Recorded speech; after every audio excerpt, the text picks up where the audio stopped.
Lesson number one. This is about people, not just parties. Candidate quality matters. How did you see that? Well, it was evident. I mean, look at some of the people that we beat. I mean, Blake Masters, who didn't think we should fight World War II. Doug Mastriano, who's, I don't know what, that guy's like wicked. Baldeck, the guy in New Hampshire. I mean, Herschel Walker, he's still in it. But yes, it mattered. And I'll tell you what else mattered, is these Democrats taking sides in these Republican primaries and getting weak candidates to run against. That was a brilliant strategy. It was decried by many people. I wholeheartedly endorsed it, and it turned out to work very well. I know, but it's such a sad commentary on the state of the game that you guys are putting your money onto the most Trumpy and extreme people to give yourself an easier run in the primary and the general, and then you're saying that you're better than the other side? How, if you're playing the same game? Yeah, well, I mean, you and I have discussed this, and we agree on many things, and we're free to disagree on it. This is democracy, and when you run the campaign, you do what you can to win the campaign. There's nothing illegal and nothing wrong about it. And they just pointed out what the record of these candidates was. But we're going to just have to agree to disagree on that. But I thought it was a very effective strategy in which I would have employed the same thing and I've been in the same position. And if I was going to hire somebody to run a campaign, it'd be you, not me. And that's why, because you know how to win.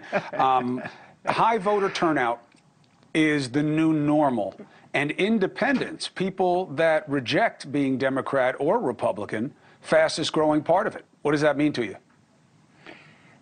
It means the return of the swing voter. And one of the big things that happened underneath, and we're still getting data over the transom, but the best data that I see, like 7% of Republicans voted for a Democrat, and like 2% of Democrats voted Republican. And by the way, the turnout numbers that I'm seeing of the people that turned out was a pretty good Republican turnout. There was somewhere, I've seen some reports that said it was plus 2% Republican. I've seen others that are higher than that. I'll wait for the Catalyst survey, as most people will. But what really this was the return of the swing voter. The independents broke for the incumbent, which is really rare, and the number of Republicans voting Democratic was substantially higher than the number of Democrats voting Republican, and that's a big deal. That's a real big deal.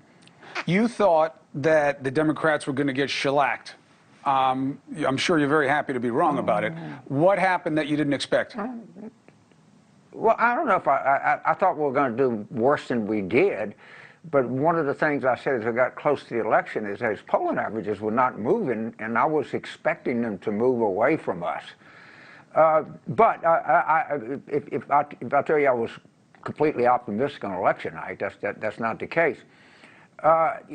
In some states we didn't do that well. In others we did really well. And I think the analysis is right. As people went in and says, well, I may not like what's going on, but God, these clowns, I can't take this. And sometimes elections boil down to choices, Chris. And there are a lot of things that explain an election. Young voters kind of held their own, which helped. But again, this was a more Republican electorate in this midterm than it was Democratic, and the Democrats still did, a lot better than people thought. People want better.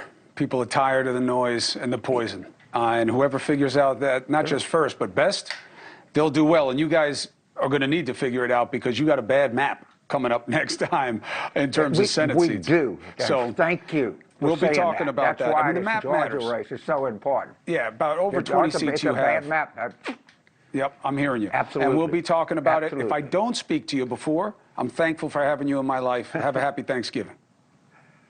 Yeah, and one more thing I'll point out to your previous guest, that Michael Bloomberg says the economy was better the last 3 years of Obama than it was the first 3 of Trump. And maybe he's not O'Reillyan in his economic knowledge, but I think he knows something. The key to Bill's arguments are, if you disagree with him, you're stupid.